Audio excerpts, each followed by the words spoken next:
Meus irmãos, que bom estarmos aqui nessa manhã. Nós estamos começando o segundo semestre, terminamos há 15 dias atrás uma série de mensagens no livro de Neemias.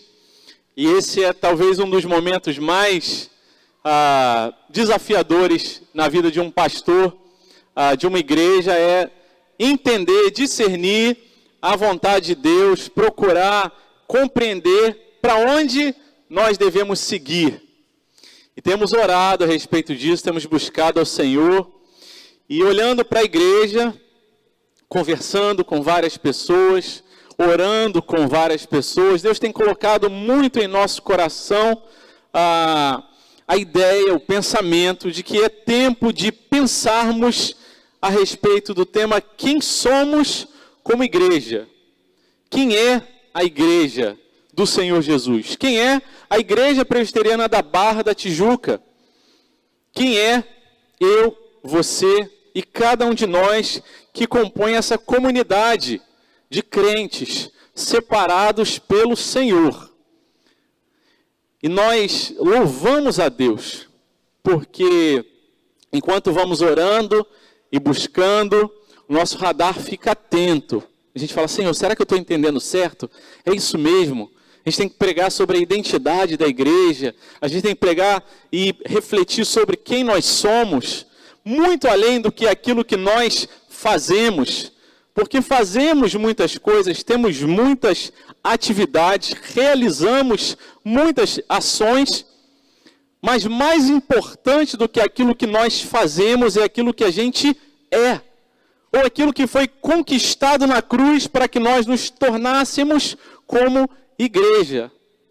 E meus irmãos, é muito bom a gente chegar no domingo de manhã, em que a gente vai começar uma nova série de mensagens, e como um beija-flor, dar uma bicadinha ali, passar um tempinho ali na classe de novos membros e ver que Deus tem falado sobre esse assunto, e a gente passa ali na classe dos membros da Escola Bíblica Dominical, e também está se falando sobre identidade. Falo, Senhor, creio que é por aí mesmo, dá-nos graça para seguirmos a cada dia, discernindo a Tua vontade e Te obedecendo, para que a gente possa refletir e viver, e experimentar e glorificar o nome do Senhor, com esse pensamento, esse conceito, não só na nossa mente, mas de forma especial no nosso coração, a respeito de quem somos como igreja, qual é a nossa identidade como igreja. E nós podemos conversar com muitas pessoas, ler muitos livros, fazer muitos cursos, mas no final das contas, o que mais nos interessa, acima de todas as coisas, é o que o Senhor fala para nós a respeito de quem é a igreja. E não há outro melhor lugar, outra fonte onde nós devemos procurar beber desses conceitos, dessas definições, que não a palavra do Senhor. E orando e buscando ao Senhor, e entendemos da vontade do nosso Deus que a gente comece a pregar a partir de hoje no livro de Efésios, que tem esse tema a respeito da igreja. A eclesiologia, essa doutrina que trata sobre o que é a igreja, aquilo que Deus define sobre a igreja. É claro, a palavra do Senhor fala do começo ao fim sobre o povo de Deus, sobre o corpo de Cristo, sobre esse edifício espiritual, sobre essa comunidade dos santos, que é uma só comunidade. Apesar de termos muitas igrejas, denominações diferentes, somos um só povo, unidos. Unidos. Assim a palavra do Senhor nos fala. Nos diz que essa unidade é criada por Deus. Não somos nós que criamos, que fabricamos essa unidade, nem essa identidade. Antes é o Senhor, e a nós cabe preservar, reforçar, viver e experimentar essa unidade promovida por Deus. Ontem nós tivemos um evento tão gostoso, tão bonito. A festa na roça. Foi muito legal ter tantos irmãos ali em comunhão. Mas sabemos que outros não puderam vir por motivos variados. E nunca vamos ter um evento que todo mundo vai conseguir estar junto. Cada culto, cada reunião é única. esse culto, esse momento de adoração comunitária, ele não vai se repetir nunca mais. E é muito improvável que as mesmas pessoas a gente consiga novamente reunir no mesmo lugar. Mas isso não significa que nós não façamos parte do mesmo corpo, da mesma unidade com outros irmãos que estão em outros lugares. Mas pensando sobre a festa de ontem, onde gente de tantas características diferentes brincavam ali, tinham comunhão ali, disputavam a última cadeira na brincadeira das cadeiras, e ali a igreja, na sua multidiversidade, se expressava. E foi tão bom. Mas, meus irmãos, o Senhor sabe quem é a igreja. Aqueles que estão aqui, que são parte da igreja, não apenas aqueles que estão registrados ali no hall de membros, mas aqueles que o Senhor elegeu e chamou. E o Senhor sabe que no último dia, quando Ele nos chamar para estarmos na presença dEle, a igreja toda estará reunida e não haverá nenhum outro compromisso que vai nos atrapalhar de estarmos todos juntos glorificando o nome do Senhor. O apóstolo Paulo, ao escrever a sua carta aos Efésios, ele escreve num contexto para uma cidade que tinha características especiais, importantes. A carta de Paulo aos Efésios é fruto de um relacionamento de um apóstolo que havia feito 3 viagens missionárias. Na segunda viagem missionária, Paulo passou um tempo reduzido ali, alguns dias ou semanas, e avançou nas suas viagens. Está registrado ali em Atos capítulo 18, a partir do versículo 19. Mas no versículo 21, Paulo já segue a sua viagem. Mas na sua terceira viagem, em Atos capítulo 19, ele encontra ali um grupo de irmãos e passa com aquele grupo de irmãos cerca de 3 anos ensinando a palavra de Deus e convivendo com aqueles irmãos. E ao final daquele período, muitas pessoas são convertidas pelo Senhor. Elas entregam os livros de magia, que eram muito comuns ali, de feitiçaria, e entregaram tantos livros. Isso está registrado em Atos capítulo 19, versículo 18, a partir do 18.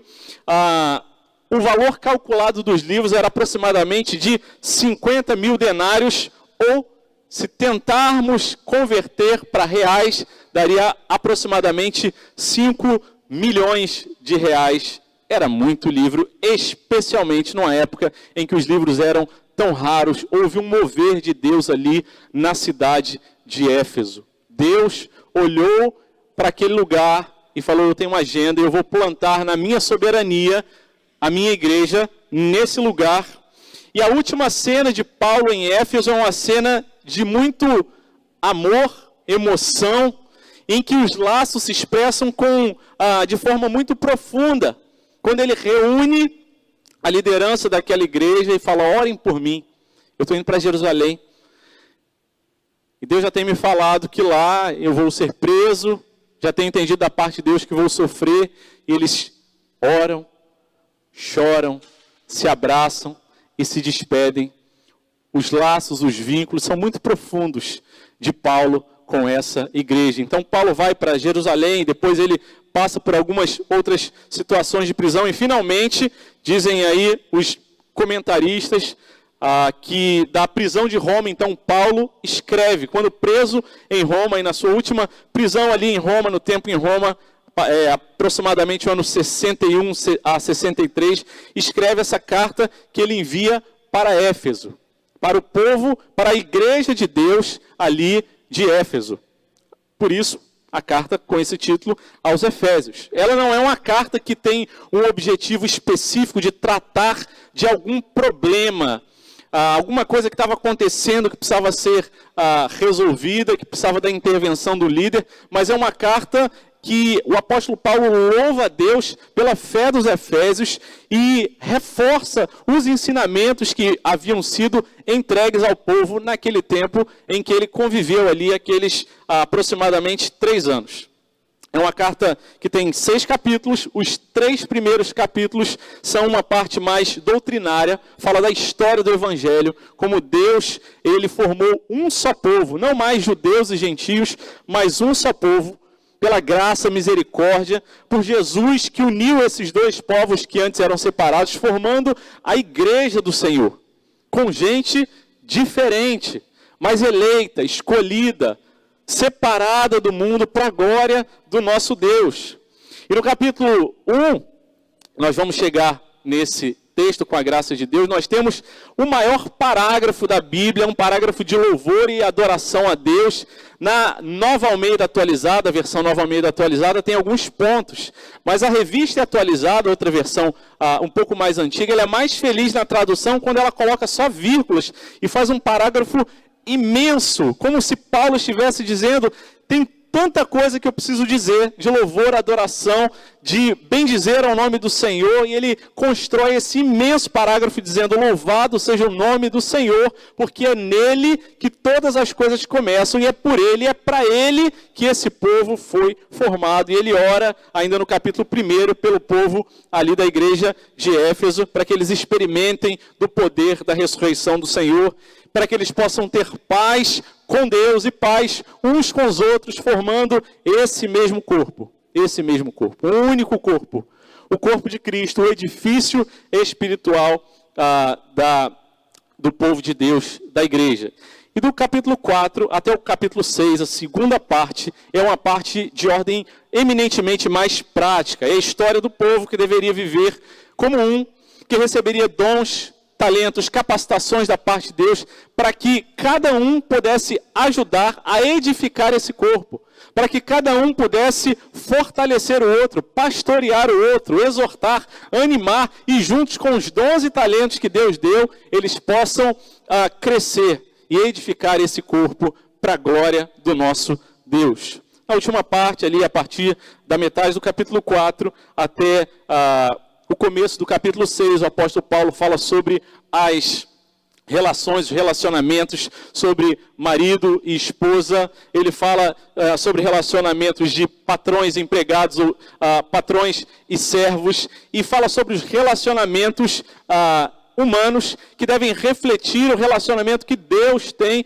com a sua igreja, um relacionamento de amor, de graça, de misericórdia. E fecha então a carta de Paulo aos Efésios ali, apresentando a armadura de Deus. E lembrando, eles estavam ali naquele contexto, e Éfeso era colônia romana, era uma cidade onde a lei romana, onde os cidadãos ali de Éfeso eram romanos, onde eles obedeciam às leis de Roma, o exército de Roma estava presente. Então ele pega essa figura do soldado romano e fala, olha, vocês têm essas autoridades humanas que estão sobre vocês, mas lembrem, Deus os capacitou, e ele vai falando de cada uma das partes dessa armadura, do escudo, da couraça, do capacete, das botas, da espada, e falando, olha, essas imagens humanas, materiais que vocês veem, Deus nos deu armas, equipamentos espirituais, para que possamos resistir ao diabo, ao inferno, e avançar como igreja. E termina ali com uma saudação. A carta de Paulo aos Efésios, ela não começa com a saudação, o que nos leva a entender que ela não era uma carta apenas para os Efésios, mas era uma carta de ordem circular. A cidade de Éfeso, ela fica na atual Turquia, fica ali no mapa, na geografia bíblica, ali no cantinho da África, naquele miolinho ali, naquela interseção entre Europa, Ásia Menor, aquela pontinha da Ásia, e a África. Então, temos ali a botinha da Itália de um lado, Grécia, e aqui desse lado já a Ásia começando, e na Turquia, a atual Turquia, naquela pontinha ali, a cidade de Éfeso. E a cidade de Éfeso tem características muito importantes. E aí nessa semana, estudando sobre a cidade de Éfeso, pensando um pouco a respeito daquela realidade cultural, confesso que como antropólogo, como formado em antropologia, a gente nada de braçada e gosta muito, porque quando a gente olha para a fé de um povo, a gente tem um entendimento que aquilo que a gente vive, a nossa cultura, aquilo que a gente experimenta na nossa cultura, vai se manifestar na nossa fé. Éfeso era então a terceira maior cidade do Império Romano. Era uma cidade importante. Tinham ali 250 a 300 mil pessoas. Eles valorizavam muito o centro da espiritualidade, da cultura, da vida da cidade de Éfeso era um grande templo da deusa Diana, Diana dos Efésios, e a gente vai ver o registro disso lá no livro de Atos dos Apóstolos. E quando Paulo começa o seu ministério naquele lugar, as pessoas começam a se converter, queimam seus livros, abandonam aquela adoração a Diana dos Efésios, aqueles rituais e cultos pagãos, e eles, então, têm um grande mover de Deus, e aqueles artesãos que viviam da venda de souvenir daquele templo, daquele local de adoração, eles começam a ficar incomodados e a perseguição começa ali na vida da igreja. O templo de Diana era uma coisa colossal, era uma coisa imensa. Havia um dito naquela época que dizia que o sol, ele não via nada mais belo no seu trajeto, desde quando ele nascia até o seu pôr, do que o templo de Diana. Era uma coisa maravilhosa, era na época considerada uma das 7 maravilhas do mundo, uma obra arquitetônica fabulosa, e tudo aquilo que a gente constrói, tudo aquilo que a cultura humana expressa, no final das contas ela está expressando o próprio coração. Se tanto esforço, investimento, recurso foi colocado naquele templo tão grandioso, isso mostra que aquele templo, ele estava no coração daquele povo, no coração dos Efésios. O templo, para a gente ter uma ideia, eu fiz as contas, ele seria o equivalente a 8 vezes esse espaço que nós temos aqui na nossa tenda. Era um templo, especialmente para os padrões da época, imenso. O maior templo que existia na região naquela época. E Diana dos Efésios, ela, assim como todas as divindades gregas e de outras culturas, elas têm variações. E nos mitos, a adoração, a divindade, elas têm essas características mesmo. Lá em São Gabriel, dependendo do povo onde nós trabalhávamos na Amazônia, cada um descrevia as figuras mitológicas com umas certas variações, com o objetivo de atender a alguma demanda que eles viviam na sua cultura e na sua vida ali prática. E a Diana dos Efésios não era diferente. Era uma divindade que tinha muitas facetas e muitas formas de serem interpretadas. E a Diana dos Efésios, ela é representada mais atualmente para a gente na figura de um super-herói, a Mulher Maravilha, cujo nome é Diana dos Efésios. A Mulher Maravilha é a representação da Diana dos Efésios. Mas, em Éfeso, naquela época, lá nos primeiros anos da era cristã, a Mulher Maravilha não era a Diana dos Efésios. A Diana dos Efésios era uma figura que parecia uma garrafa, mais ou menos o corpo dela, e a parte superior, o tronco dela, era formado por vários seios. Então ele era coberto de seios, inúmeros seios ali, o que indicava rituais de fertilidade. Indicava que Diana era a provedora, era aquela que cuidava do povo. Então o povo vivia isso diariamente. No templo de Diana também adorava-se ao deus Baco, o deus do vinho. E os rituais de adoração daquele povo envolviam ali ter relações sexuais com as prostitutas cultuais. Eram sacerdotisas que viviam e trabalhavam naquele templo. E essas prostitutas, não havia meios anticoncepcionais de evitar gravidez, elas engravidavam, tinham seus filhos e abandonavam seus filhos. E esses filhos, eles vagavam pelas ruas ali como crianças que um ou outro cuidava. Então o problema de falta de paternidade de órfãos era muito presente ali na cidade de Éfeso. E esse tema da paternidade de Deus é uma coisa que Paulo, ele fala a respeito sobre Deus, o nosso Pai. Aquele que tem um povo e tem uma família e as pessoas não estão mais desgarradas. Por isso ele fala também do povo de Deus como o corpo de Deus e como Deus provedor, como Deus criador. Mas não um Deus que está longe, um Deus que apenas precisa ter a sua ira aplacada, porque não somos nós que aplacamos a ira de Deus. a ira de Deus por causa do nosso pecado, já foi resolvida essa questão e temos paz com Deus por causa do sacrifício de Jesus. E quando Paulo prega em Éfeso, falando sobre Jesus e como ele é o Deus vivo e não um Deus que foi caído dos céus, como achavam que Diana era, um meteoro que havia caído do céu, era um Deus que caiu do céu. Paulo fala, olha, Jesus não é um Deus, mas ele é o Deus verdadeiro. E ele veio não porque, como cria a mitologia grega e as divindades gregas, e aquela cultura grega que os deuses que eram lançados do céu para a terra, eles vinham para ser punidos por causa de algum erro, alguma coisa que eles haviam cometido ali naquele céu mitológico. Ele fala, não, Jesus ele não foi lançado, mas ele veio como aquele perfeito, ele não tem nada de errado, e ele veio para formar de todos um só povo. Ele não é somente um Deus, ele não é um Deus entre os muitos deuses, mas ele é o Deus verdadeiro. E meus irmãos, essa é uma realidade de todos nós.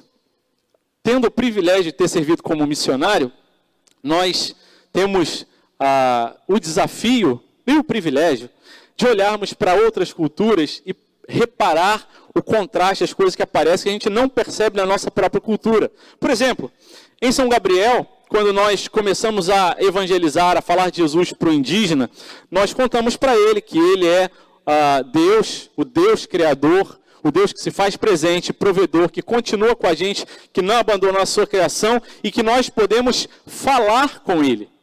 E nós podemos clamar para que Deus nos ajude a compreender a vontade dele. E quando nós oramos, não é que nós queremos manipular Deus, mas nós queremos discernir a vontade de Deus e queremos que a vontade do Senhor seja feita. E lá em São Gabriel, naquela cultura indígena, nós falamos, olha, Jesus não é igual às entidades da mata. Não.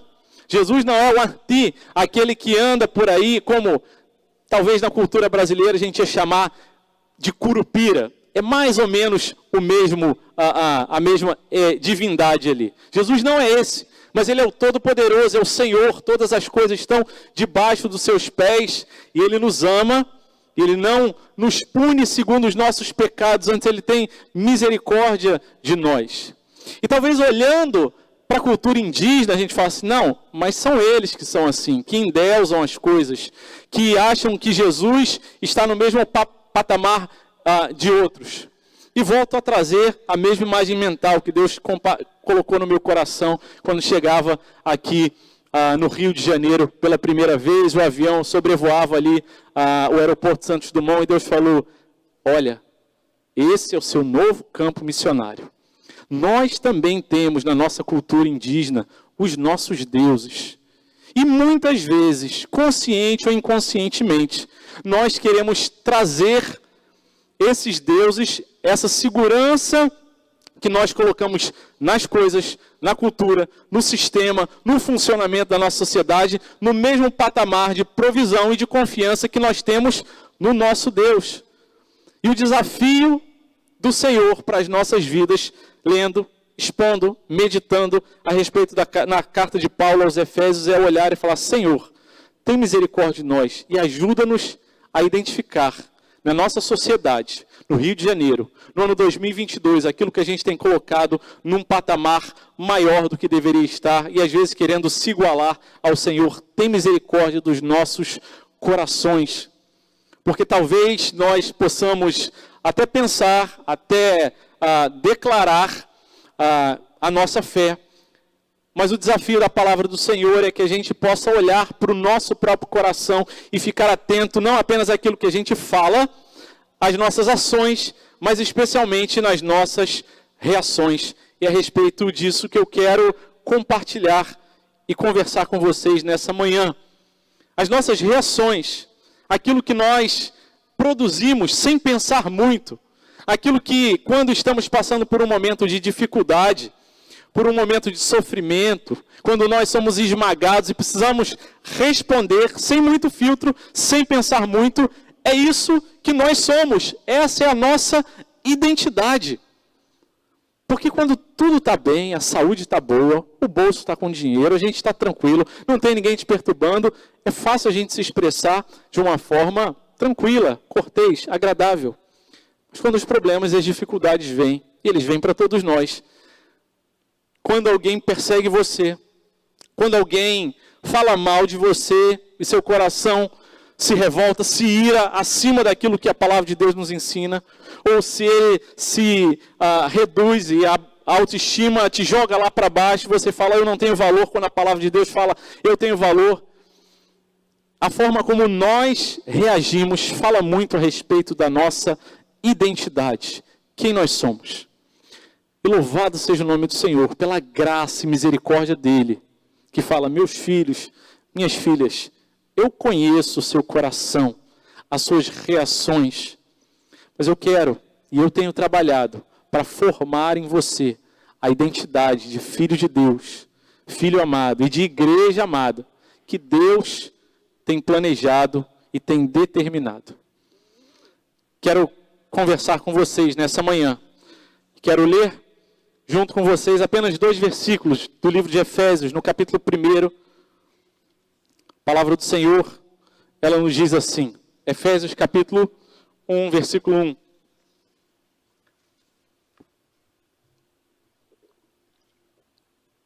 Paulo, apóstolo de Cristo Jesus, pela vontade de Deus, aos santos que vivem em Éfeso e são fiéis em Cristo Jesus, que a graça e a paz de Deus, nosso Pai, e do Senhor Jesus Cristo estejam com vocês.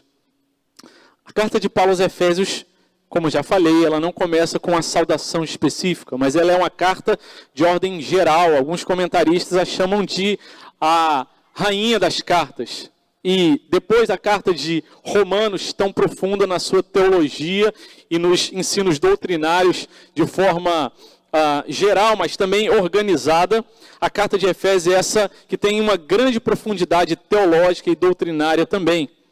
E ela funciona como esse compêndio para a igreja de Efésios, que não estava atravessando nenhum problema específico, por isso não há uma saudação muito específica para pessoas ou para situações, mas há uma identificação no começo da carta a respeito de quem Paulo é e quem é a igreja. E lembrando que Paulo é a própria igreja, faz parte da igreja junto com os outros irmãos. Então, essa introdução com esses 2 versículos de forma mais resumida, e a respeito do qual eu quero conversar com vocês sobre a identidade da igreja em Cristo. E enquanto preparava e ruminava esse texto a semana, e lia, e relia, a imagem mental que veio na minha cabeça foi de um favo de mel. E quando eu olho para o logo da nossa igreja, e não sei se você já reparou isso, se nunca reparou, quando sair, dê uma olhada, a logo da nossa igreja é em forma de hexágono. E me lembra muito um favo de mel, que também é um hexágono, uma figura geométrica de 6 lados. E ali naquela logomarca, uma figura de um homem e uma Bíblia, e são, claro, uma imagem estilizada, né, não tem muitos detalhes. E quando eu olho para ali, eu falo, Senhor, é a palavra do Senhor que é mel, que é doce, que alimenta, que dá energia para a gente.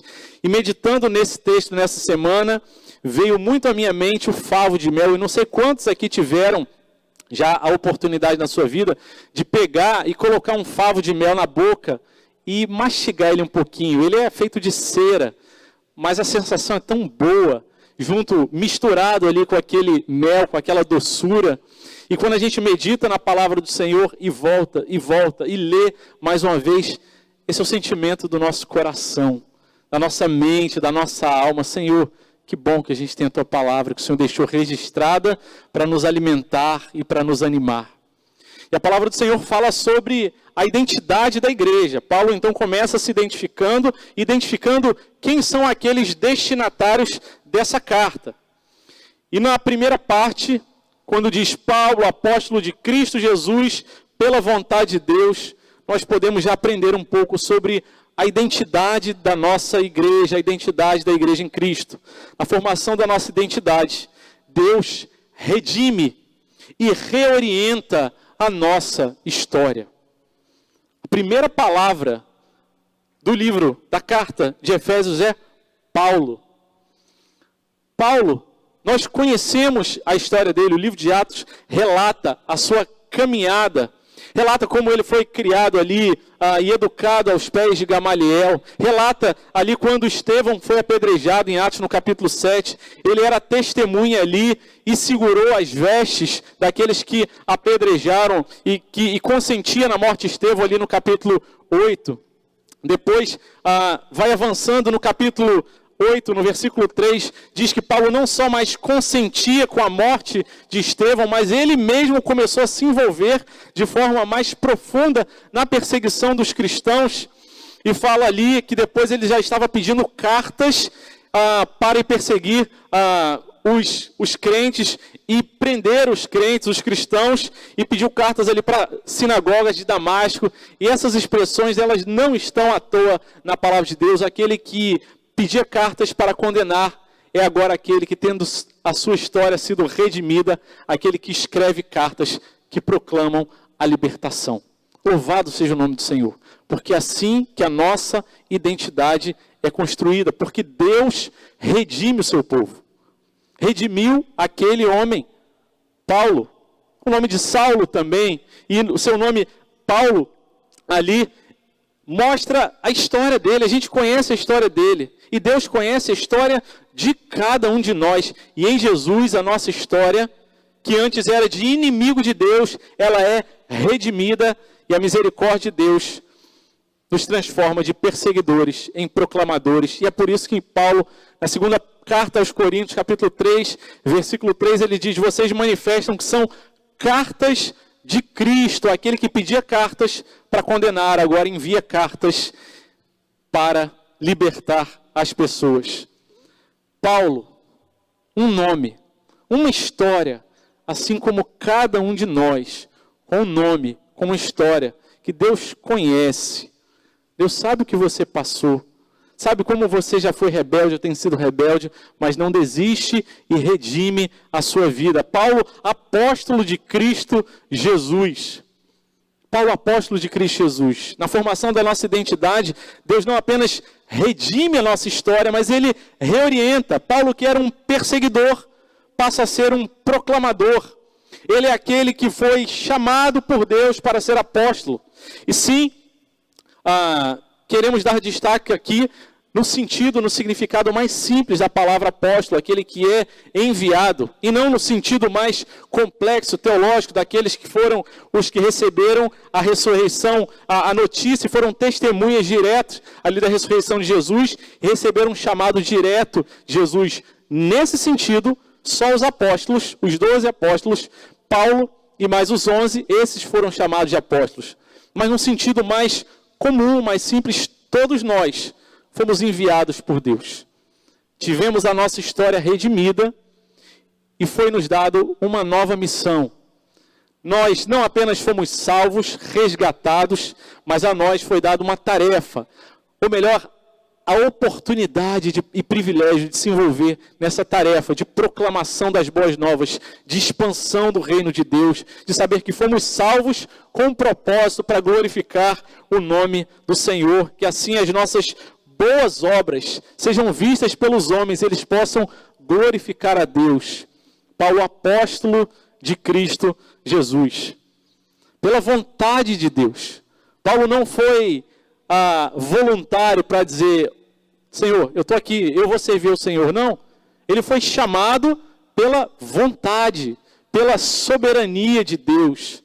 E meus irmãos, como é bom, reconfortante, animador, como nós podemos ter certeza da nossa salvação, porque ela não depende de nós, mas depende da vontade e da soberania de Deus. Porque nós olhamos, e se olharmos com um pouquinho de sinceridade para nós mesmos, nós precisamos reconhecer, nós de fato não merecemos, ninguém merece essa salvação. Ninguém pode se apresentar perfeito, imaculado, sem mancha, sem mácula diante de Deus, mas não fosse a vontade, a soberania, a misericórdia de Deus a nos resgatar pela vontade dele e nos reorientar, estaríamos perdidos. Definitiva e profundamente perdidos.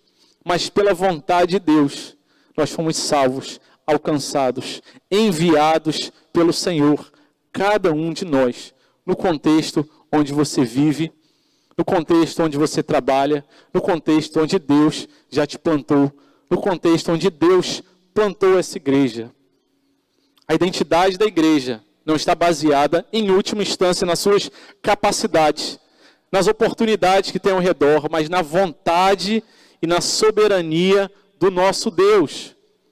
Isso nos protege, porque chegarão dias em que as coisas estarão tranquilas, em que não haverá tantos problemas e dificuldades e nós estaremos firmes, mas haverá dias de grande crise, grandes tempestades, e nesses dias nós podemos nos ancorar e firmar a nossa alma no Senhor e falar: Senhor, ainda que a tempestade e o vale seja tão escuro, eu sei que eu estou aqui pela Tua vontade, porque o Senhor me chamou e eu posso continuar caminhando como filho do Senhor e como igreja que o Senhor alcançou, que o Senhor salvou. O apóstolo Paulo reconhecia isso na vida dele. Em Atos capítulo 9, versículo 15, quando Paulo vai para a casa de Ananias, o Senhor diz: mas o Senhor disse a Ananias: vá, porque este, referindo-se a Paulo, é para mim um instrumento escolhido para levar o meu nome diante dos gentios e reis, bem como diante dos filhos de Israel. Deus, pela vontade dele, escolheu Paulo. Pela vontade de Deus, escolhe cada um de nós, não porque nós somos bons e nem porque nós somos ruins, mas pela vontade dele. A avaliação não está ancorada no nosso perfil, mas na vontade e na graça do nosso Deus. É o que Paulo reforça em Gálatas capítulo 1, versículo 15.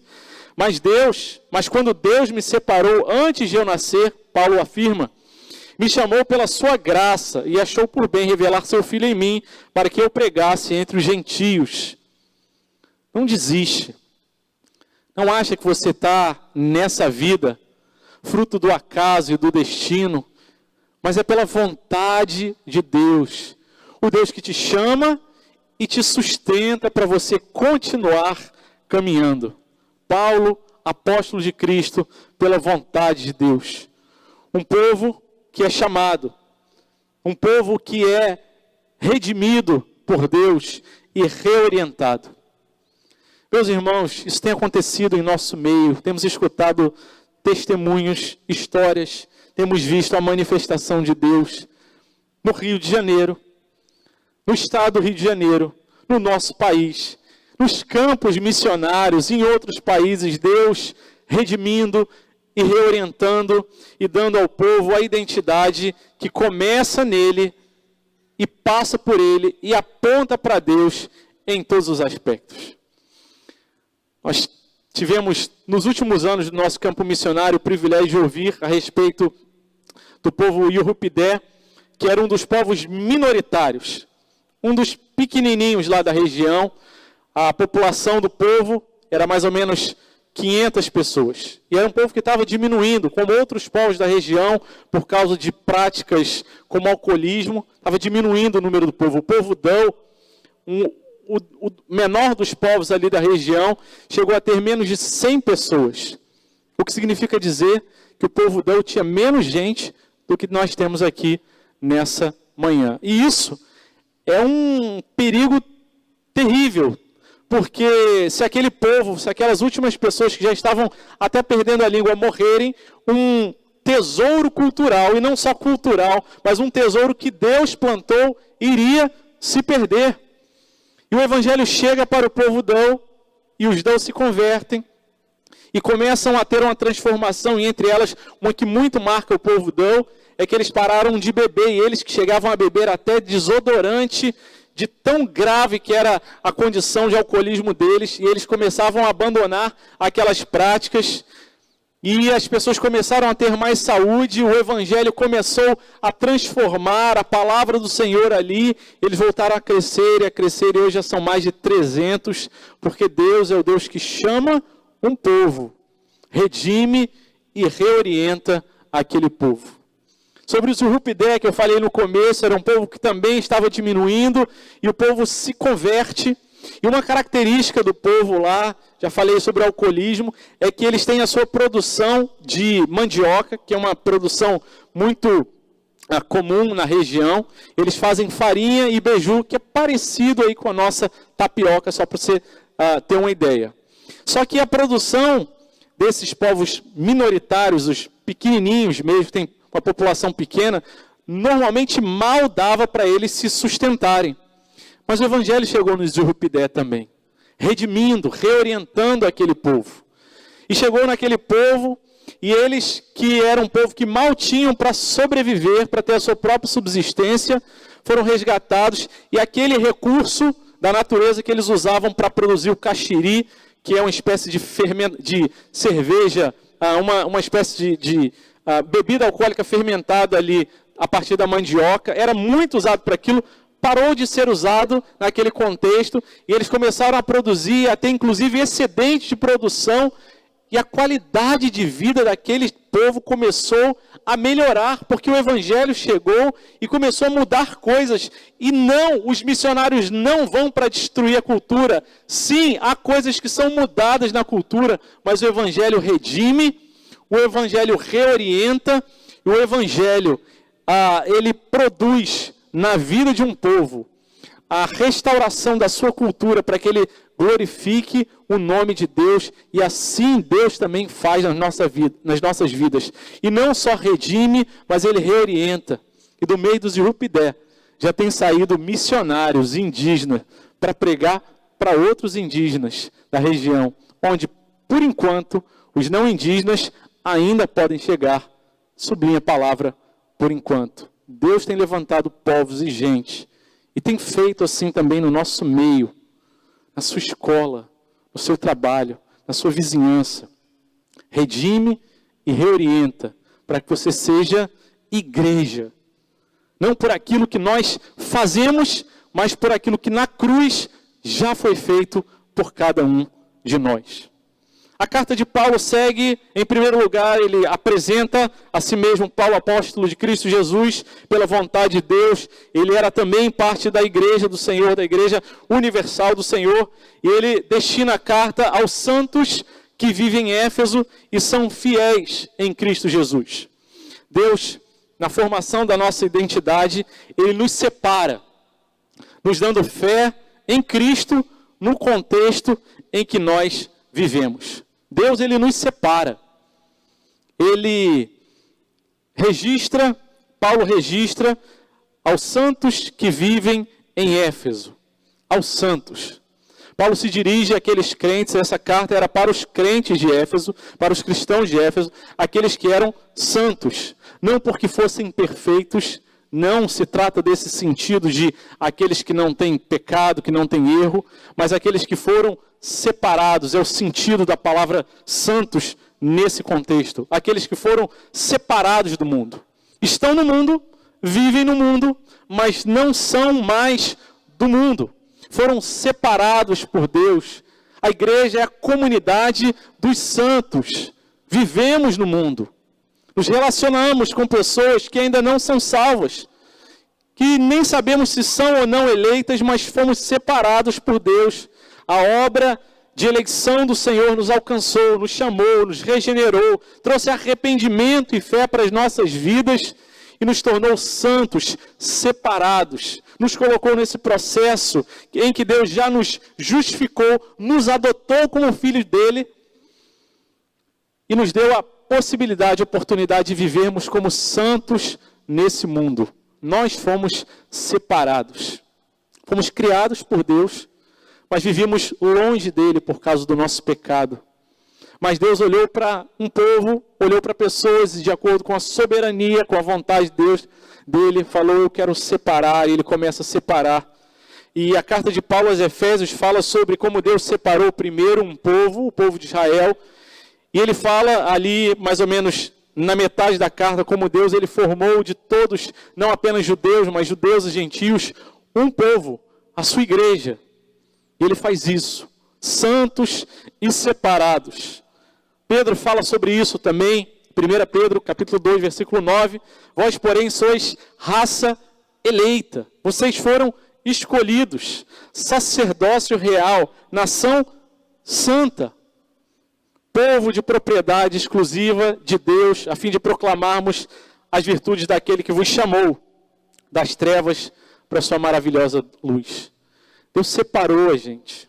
A gente não está nesse mundo a passeio, numa conjunção aleatória de fatos, mas há um propósito específico, intencional de Deus em separar um povo, para que seja um povo santo, que busca a santidade, e na busca de santidade, na busca de estar se separando dos outros, não de se achar melhor do que os outros, porque não podemos nos achar melhor do que os outros, porque não foi por nós mesmos que nós nos separamos, mas Deus operou isso em nós, na busca de nos santificarmos, glorificar o nome do Senhor, em nossas ações, reações e em tudo que a gente vive.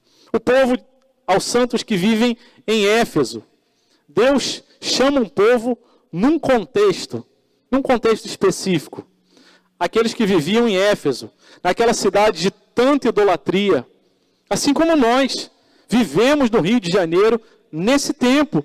Deus também nos chamou, e é tão rico quando a gente tem a oportunidade de conversar com as pessoas. E uma das primeiras perguntas que eu faço para as pessoas quando vou visitar, quando tenho oportunidade de sentar junto é: como é que você conheceu Jesus? E ouvir da história de Deus chamando as pessoas no contexto em que elas vivem. Aqueles irmãos viviam em Éfeso, tinham como Diana o centro da vida, da adoração, mas eles foram resgatados pela graça e pela misericórdia de Deus, e na tua história, Deus também te resgatou. Algumas histórias mais tranquilas.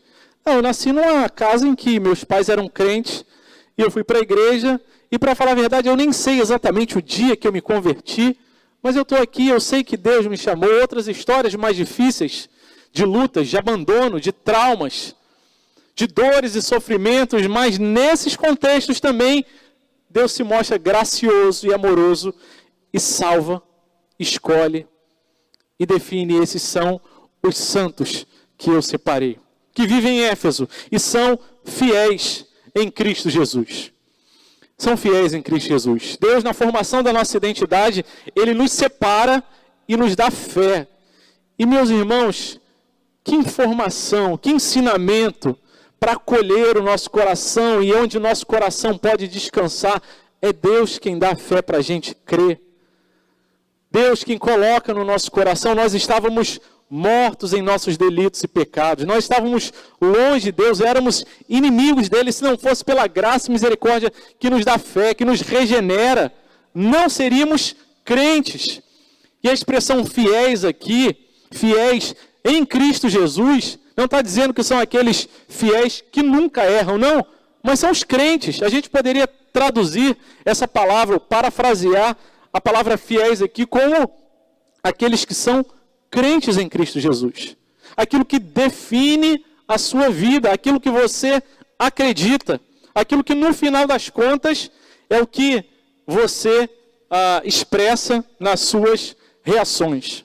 E sim, nós temos a tendência de olhar para o outro e falar assim: olha como eles reagem. E quando nós, missionários, trabalhamos num contexto em que o povo é de outra cultura, a gente tem essa tendência a falar assim: não é possível que alguém acredite que se sentar num coxo é aquele objeto em que antigamente as pessoas colocavam ração ou água para os cavalos, para os animais beberem, né? Aquela peça de madeira, pode ser de outros materiais. E em São Gabriel da Cachoeira, as comunidades indígenas, eles usam o coxo para fermentar o caxiri. Pegar a mandioca, colocam ali, amassam, fazem um processo e aí fermentam o caxiri. Depois que termina da mandioca ser fermentada, tiram aquela bebida que vai ser servida, lavam aquele coxo e viram o coxo e colocam eles de boca para baixo. Mas, se uma mulher gestante sentar naquele coxo enquanto está grávida, segundo a compreensão cultural deles, acontece que aquela mulher vai ter um filho com problema de lábio leporino. A gente acha engraçado. Mas essa é a cultura, essa é a forma deles acreditarem na vida, no mundo. É assim que eles entendem, que eles expressam a fé deles. E aí a gente chega para o indígena da região, e agora é ele olhando para a gente, e o contraste vem de lá para cá, e a gente fala, não, lá na cidade do Rio de Janeiro, nós temos o seguro de carro mais caro do Brasil. O que é seguro? Ele pergunta. Não, porque a gente compra o carro, a gente tem medo de que aconteça um acidente, que alguém venha a roubar o carro e tal, e por isso a gente faz um seguro, paga uma taxa. Ah, é assim que vocês fazem? Para que isso? Numa ideia cultural de que o que tiver que acontecer, acontece.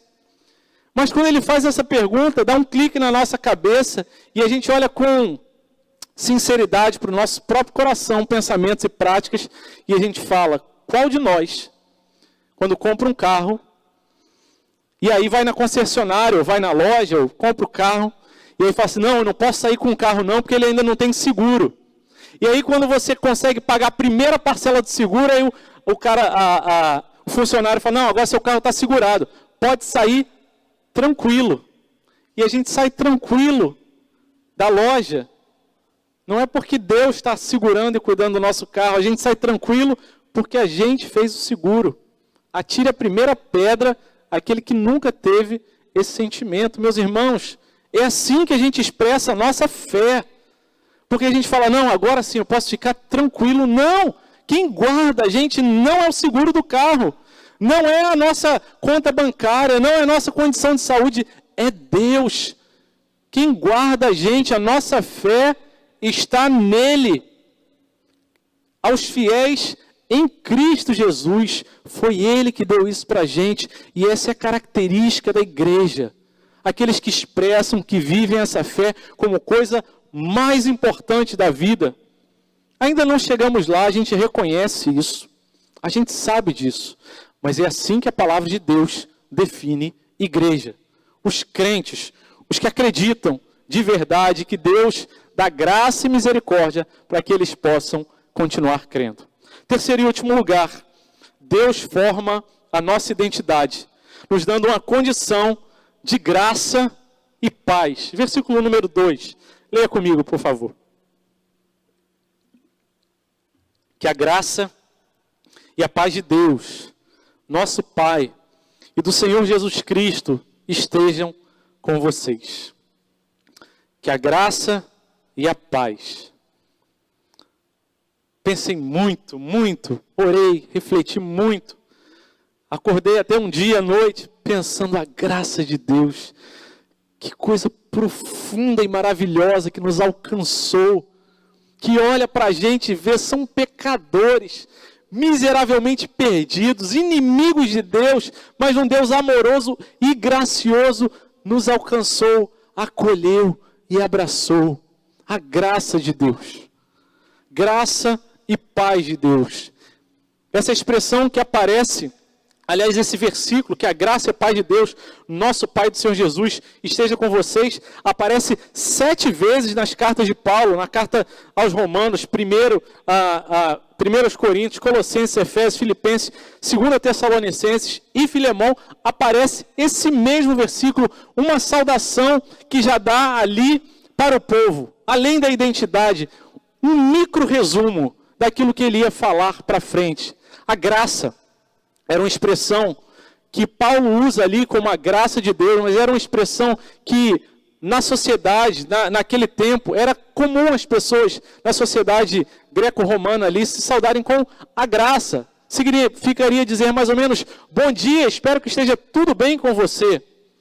E a expressão paz, a palavra paz, Paulo traz do povo de Israel, do shalom, que era a forma como os judeus se cumprimentavam. Shalom, que a paz esteja com você. E Paulo faz esse micro resumo dizendo, olha, a graça de Deus e a paz estejam com cada um de vocês, porque vocês são só um povo e podem e devem se saudar uns aos outros, com os cumprimentos que vocês têm, que foram ressignificados, redimidos por Deus. A graça que os gregos usavam, a paz que os judeus tinham costume de usar, numa única expressão, dizendo: o nosso Deus forma uma igreja que é um só corpo. A graça e a paz nos alcançam. A graça, o favor imerecido, aquilo que nos dá a condição de termos paz. E a ordem das palavras também é importante, não só no português, como no original em grego. Primeiro a graça, porque sem a graça de Deus, a misericórdia, o amor que nos acolhe, que sabe que nós somos como nós somos, se ela não fosse derramada em nossas vidas, esse favor imerecido, essa bênção que nós não merecíamos receber, mas fruto do amor e da soberania de Deus, se não tivéssemos essa graça, jamais poderíamos viver em paz. E a expressão paz aqui, ela fala muito além, de forma muito mais profunda do que apenas a paz de quem não tem problemas, de quem vive num contexto de tranquilidade, sem lutas, sem desafios. Não é sobre essa paz que o apóstolo Paulo está falando, nem é sobre essa paz, a respeito dessa paz que ele está apontando, mas a paz daquele que resolveu uma situação de conflito. Esse é o sentido original da palavra paz. Um conflito que havia entre Deus e o homem, que olhava para o ser humano, inimigo dele, mas que olhou com graça e falou: eu envio meu filho para que ele pague o preço e vocês não sejam mais meus inimigos. E aí sim, apesar de lutas, de dificuldades, vocês possam viver em paz. A paz que excede todo entendimento. A paz que Jesus nos diz: eu vos deixo a minha paz vos dou. João 14, 27. Não a paz como o mundo dá, que é dependente das situações. Se está tudo bem, eu estou em paz. Se os problemas aparecem, eu não estou em paz. Não! A paz que Deus nos dá, apesar das angústias, das dificuldades, às vezes até das lágrimas, não depende das situações ao nosso redor. Por isso ele diz: não se turbe o vosso coração, nem se atemorize. A igreja é o povo que é chamado. A igreja é o povo que é colocado na condição de viver em graça e paz diante do nosso Deus, que não precisa depender dos seus próprios esforços para agradar a Deus, que não precisa depender dos seus próprios sacrifícios, como acontecia no contexto de Éfeso, que eles tentavam aplacar a ira dos deuses com seus sacrifícios e rituais. Não, um sacrifício único, suficiente, já foi feito por nós, para que possamos viver em paz nas nossas vidas, com aqueles que nós convivemos e com o povo de Deus. A graça e a paz que nos visitam, ainda que a gente tenha não poucas diferenças. Que bom que temos esperança num Deus que nos dá uma condição de graça e paz. Um Deus que é não o meu Pai. O versículo segue dizendo: ele é o nosso Pai. Eu não sei se você já teve a curiosidade, a prática, a iniciativa de olhar para o lado, quando você está dentro aqui na igreja, e olhar para as pessoas e falar: são os meus irmãos e minhas irmãs, do mesmo Pai, do nosso Pai, do Pai nosso que está nos céus. Talvez eu não saiba o nome de todos, mas deveria me esforçar para saber, afinal, são meus irmãos. Talvez eu não tenha afinidade com todos, e não tem problema nenhum com isso. Talvez eu tenha facilidade com alguns, e a convivência com outros seja um desafio, mas são meus irmãos, filhos do nosso Pai, que nos dá graça e paz com Deus e um com os outros. Paz do nosso Pai e do nosso Senhor Jesus Cristo. Que elas estejam com vocês. O Senhor Jesus, aquele que não esqueceu de nós, aquele que é exaltado do versículo 13 ao versículo 14, no maior parágrafo registrado na Bíblia, porque parece que o apóstolo Paulo vai transbordando em louvor, em adoração ao Senhor Jesus, abaixo de quem, abaixo dos pés de quem Deus colocou todas as coisas, o Senhor. A igreja é aquela que foi colocada numa condição de graça e paz, numa condição de adotados como filhos do nosso Deus e Pai. Imagine você em Éfeso vendo tantos órfãos, frutos daquelas relações sexuais que aconteciam no templo e deixavam as crianças sem pai nem mãe, mas ouvindo, olha, há um Pai, há um Deus e Pai que cuida de nós, que nos ama, que nos acolhe. E é também aquele que colocou todas as coisas, e quando nós falamos de todas as coisas, não há nem um centímetro de tudo o que existe que não diga Jesus é o Senhor, que não tenha sido colocado debaixo dos pés dele. E aquilo que você acha, talvez, que saiu do seu controle, que até você pensou que saiu do controle de Deus, temos boas notícias, não saiu. Jesus é o Senhor, é o dono, continua no controle, continua soberano, continua dominando sobre todas as coisas. Ele não foi pego de surpresa e nós podemos e devemos descansar nele. Nós devemos lembrar que a nossa identidade como igreja não está naquilo que nós fazemos, não está naquilo que nós somos capazes de produzir. Nós não podemos e não devemos olhar para os nossos irmãos e dizer: ah, você é bom enquanto você faz, enquanto você produz, enquanto você serve. Se você vacilou, se você não produz, você não serve para mim, você não presta. Não, não se trata daquilo que nós fazemos, mas daquilo que já foi feito por nós. E por isso nós podemos descansar nessa certeza e avançar. É naquilo que Deus diz a respeito de nós. É a respeito daquilo que Deus fez sobre nós na cruz. Um Deus que nos chamou pela sua vontade, que nos separou, que nos deu fé. Um Deus que cuida de nós como Pai amoroso. E um Deus que nos dá a certeza de que todas as coisas estão debaixo dos pés de Jesus. Nessa manhã a gente possa sair com o coração: Senhor, ajuda-nos a entender o que é a igreja.